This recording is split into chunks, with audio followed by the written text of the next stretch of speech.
Hey, welcome back to Sabisana Movie. Cause I don't give a fuck what you say.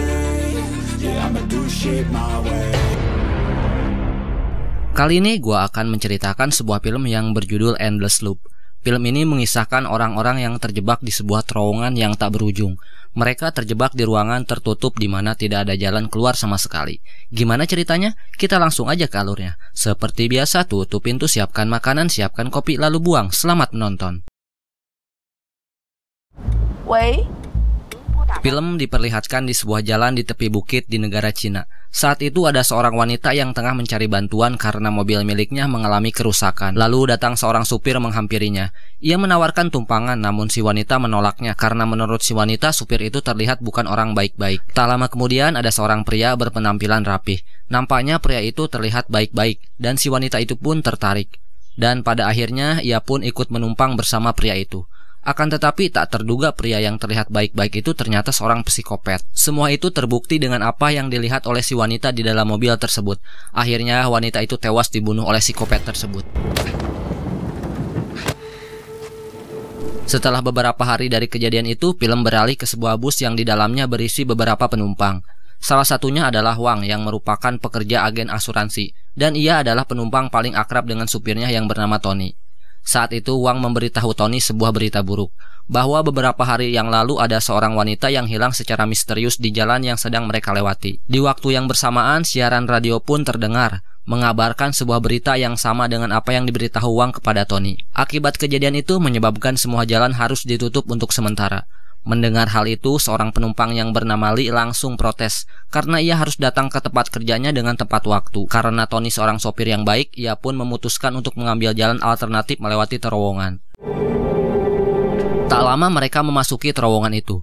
Tiba-tiba saja ada seorang pria yang mencegatnya. Melihat pria tersebut, semua penumpang yang ada di dalam bus itu pun merasa ketakutan. Ternyata pria itu tidak ada maksud apa-apa dan hanya ingin ikut menumpang saja. Saat pria itu memasuki bus, Li yang sedang asyik membaca koran pun sadar bahwa pria itu sama persis dengan berita buronan yang ia baca dalam korannya.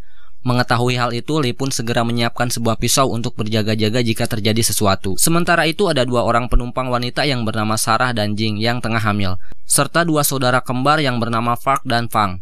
Tak lama kemudian semua penumpang merasa ada yang aneh, karena sudah 30 menit mereka berada dalam terowongan tersebut. Bus yang mereka gunakan masih saja berada di dalam terowongan. Padahal selama masuk dalam terowongan bus itu berjalan tanpa henti. Semua orang yang berada dalam bus itu pun kebingungan, dan sang sopir merasa curiga jika ada yang tidak beres. Karena terlalu lama dalam terowongan, Wang yang merupakan penumpang paling akrab dengan Tony merencanakan sesuatu untuk memutar balik arah, dan itu sangat disetujui oleh Tony dan penumpang lainnya. Pada akhirnya bus itu pun memutar balik arah agar bisa ke tempat semula. Akan tetapi masalah datang lagi, di mana mereka sudah 1 jam berbalik arah, namun tak kunjung keluar dari terowongan. Padahal Tony sudah memakai kecepatan penuh, tapi busnya serasa jalan di tempat. Tony yang merasa lelah dengan semua itu, ia pun memutuskan untuk berhenti, dan para penumpang yang penasaran dengan apa yang mereka alami pun memeriksa keadaan sekitar, dan bertanya-tanya sebenarnya apa yang sedang terjadi. Saat semuanya kepanikan, Li menginstruksikan semua penumpang untuk tetap tenang. Ia memutuskan berjalan kaki untuk beberapa jam demi mencari bantuan. Akan tetapi usahanya itu hanya berujung sia-sia. Lalu ia pun memikirkan mencari ide lain. Kali ini Li meminta sebuah tali yang panjang. Lalu ia dan si pria misterius itu segera berjalan membawa tali itu pada satu arah. Sementara ujung tali yang satunya dipegang oleh Wang. Di tengah perjalanan, dua pria itu pun saling memperkenalkan diri, yang dimana pria misterius itu menyebutkan namanya bernama Jian. Tak lama kemudian terowongan itu mulai berkabut. Para penumpang melihat dua sosok yang kerap menghampirinya. Sontak mereka pun terkejut. Ternyata dua sosok itu adalah Li dan Jian. Mereka sangat bingung, mana mungkin bisa jalan yang terlihat lurus namun seperti lingkaran. Setelah itu karena tali yang dibawanya masih dipegang, Jian mencoba menarik tali itu untuk membuktikan apakah masih nyambung atau tidak. Dan benar saja tali yang dipegang Wang pun tertarik. Itu menandakan bahwa jalan terowongan itu melingkar tapi terlihat lurus. Dari situ mereka mulai sadar bahwa mereka telah tersesat di lingkaran setan yang tiada ujungnya. Setelah menyadari itu semua, dengan terpaksa mereka harus menerimanya, dan jika ingin selamat dari kesesatan itu, mereka harus berjuang sama-sama. Mereka harus bisa mengirit makanan yang ada dan mencari cara untuk keluar. Kemudian mereka membagi ratakan makanan sambil berdiskusi untuk mengatasi masalah yang dihadapinya. Lalu mereka sepakat untuk para pria pergi bersama memeriksa terowongan itu, sedangkan para perempuan dan si kembar tetap diam di dalam bus untuk mengamankan diri. Akan tetapi rencana itu gagal, karena dalam kurun waktu yang sangat singkat tiba-tiba bus tertutup debu yang tebal, layaknya bus tak terpakai lama. Menyadari hal itu, Jing pun langsung membangunkan semuanya. Saat waktu yang bersamaan, para pria datang menghampiri dan segera memastikan kondisi penumpang yang ada di dalam bus. Melihat keadaan bus seperti itu, Tony langsung memeriksa stok makanan. Namun siapa sangka stok makanan yang diperiksa Tony sudah membusuk dalam waktu yang sangat singkat. Semua itu bisa disimpulkan bahwa yang mereka alami dalam terowongan tersebut tidak hanya tersesat, akan tetapi waktu juga berjalan sangat cepat. Ketika mereka hendak masuk ke dalam bus, tiba-tiba saja ada sebuah peta yang entah itu datangnya dari mana. Kemudian Lee pun segera menganalisis peta tersebut. Tak lama kemudian lampu terowongan pun tiba-tiba mengedip. Di waktu yang bersamaan, seketika itu Lee menghilang begitu saja. Setelah itu mereka melihat jejak darah di sekitarnya. Jian pun mengajak yang lainnya untuk menelusuri jejak tersebut. Ketika diikuti, ternyata jejak itu mengarah ke sebuah dinding yang berlubang. Karena penasaran, Jian pun langsung membobol dinding tersebut. Siapa sangka dinding berlubang itu memiliki banyak gambar, mulai dari gambar buronan sampai diagram yang menunjukkan bahwa terowongan tersebut banyak tempat-tempat tersembunyi. Kemudian mereka pun memasuki sebuah ruangan, yang dimana ruangan itu memiliki benda-benda aneh. Di sana mereka memeriksa sekitarnya, lalu Jian yang menemukan petunjuk langsung menyimpulkan bahwa ruang rahasia ini akan menjadi jalan ke terowongan yang lain. Mendengar hal itu, semua orang lanjut memeriksa semua benda di sekitar. Tak lama kemudian, Jian merobek kalender besar yang nempel di dinding. Ternyata di balik itu ada sebuah pintu kayu. Jian pun segera membukanya. Saat mereka masuk, tiba-tiba TV yang ada di sana menyala dan menampilkan seorang wanita yang sedang terjebak di dalam gua kecil. Setelah itu, saat mereka memasuki terowongan selanjutnya, mereka bertemu dengan bus yang sama persis dengan bus yang mereka gunakan. Namun bus itu sekarang tidak hanya ditutupi debu, akan tetapi sudah dikelilingi oleh kawat. Lalu ketika mereka memeriksa dalamnya, mereka menemukan sekotak mie instan yang entah berasal dari mana. Akan tetapi mirisnya karena mereka semua lapar, penemuan itu membuat mereka harus bertengkar. Ia menemukan sebuah pistol dan mengancam semua orang untuk memberikan semua makanan kepadanya. Karena waktu terus berjalan, mereka pun langsung merasa sangat lapar. Dalam seketika, suasana itu perlahan mengubah mereka menjadi seperti kumpulan binatang. Contohnya Sarah yang tak sanggup lagi. Karena demi mempertahankan hidupnya, ia segera menghampiri Tony untuk menawarkan dirinya. Ia rela diperlakukan apa saja demi mendapatkan satu bungkus mie dari Tony. Saat itu, Wang yang mengetahui Tony sedang menggerete Sarah, ia pun memanfaatkan kesempatan untuk masuk ke dalam bus dan mengambil makanan untuk dirinya. Akan tetapi Tony menyadari hal itu dan langsung menghajar Wang sampai babak belur. Untungnya Wang masih terselamatkan karena ada seseorang yang entah itu siapa menikam Tony dari belakang sampai tewas.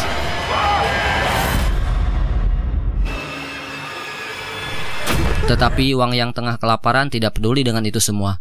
Ia justru langsung mengambil makanan yang berada di kolong bus. Dengan waktu yang bersamaan, Wang tak sengaja melihat ada sesuatu di bawah bus tersebut. Mereka pun segera menggeser busnya, yang dimana sesuatu itu ternyata sebuah lubang yang mengarah ke suatu ruangan misterius, dan mereka pun segera memasukinya.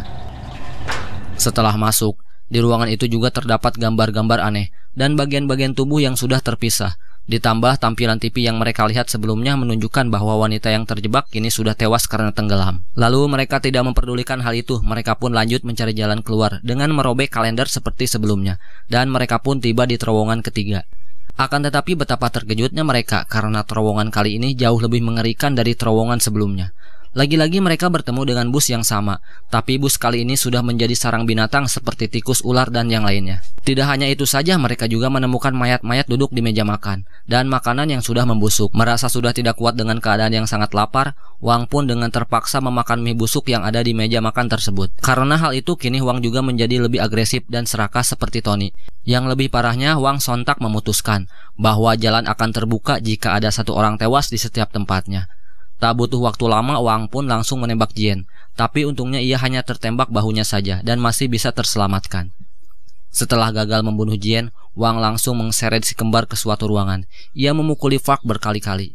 Melihat saudara kembarnya yang dihantam, Fang pun memberi perlawanan terhadap Wang. Akan tetapi sayangnya Fang tertembak hingga tewas. Tidak hanya itu, Wang yang semakin ganas mencekik Sarah. Namun untungnya Sarah bisa selamat setelah ada yang menikam Wang dari belakang. Setelah kejadian itu, orang yang tersisa lanjut pergi ke terowongan selanjutnya. Lagi-lagi terowongan keempat ini lebih mengerikan dari sebelumnya. Tempat ini layaknya ruang khusus penyiksaan. Ketika mereka sedang memperhatikan situasi, tiba-tiba saja Jing yang tengah hamil besar segera melahirkan. Sedangkan Jian dan Sarah menghampiri bus dan memeriksa kondisi dalam bus. Akan tetapi dengan seketika Sarah berhalusinasi dan pergi ke arah yang berbeda. Di suatu tempat Sarah menemukan beberapa mayat yang tergeletak. Tidak hanya itu saja, ia juga melihat sebuah cermin yang di belakang dia ternyata ada sosok yang mendekati lalu menikamnya. Kini yang tersisa hanya 3 orang, yaitu Jian, Jing, dan Park. Akhirnya semua penjelasan pun terungkap. Ternyata kecelakaan yang dikabarkan di siaran radio sebelumnya adalah hasil dari tertangkapnya pembunuh berantai yang berusaha kabur, yang dimana si pembunuh berantai itu berhasil ditangkap dan tertembak mati di lokasi penangkapan. Semasa hidupnya pembunuh itu merupakan kepala dari insinyur terowongan. Ternyata peristiwa ini timbul dari rasa dendam si pembunuh berantai atas kematiannya sendiri. Ia membalaskan dendamnya dengan cara goib. Karena arwahnya yang tidak tenang, ia membentuk gambaran dari jiwa yang kacau dengan menjadikan terowongan itu menjadi terowongan yang tanpa ujung. Sampai-sampai siapapun yang masuk ke dalam terowongan tersebut, maka orang itu akan berakhir frustasi di dalam terowongan tersebut. Saat bayinya Jing lahir, seketika itu juga bayinya tewas akibat pergerakan waktu yang sangat cepat. Keadaan yang dialami Jing itu pun membuat dirinya tidak terkontrol. Ia pun tega membunuh Jian tanpa sebab. Dari sini kita bisa simpulkan bahwa Jing dan Park akan terus terjebak dalam terowongan tersebut, hingga pada akhirnya mereka juga harus tewas karena kelaparan atau saling membunuh. Dan film pun selesai. Oke guys, sepertinya segitu dulu di pembahasan kali ini. Semoga kalian semua terhibur dan sampai jumpa di next video.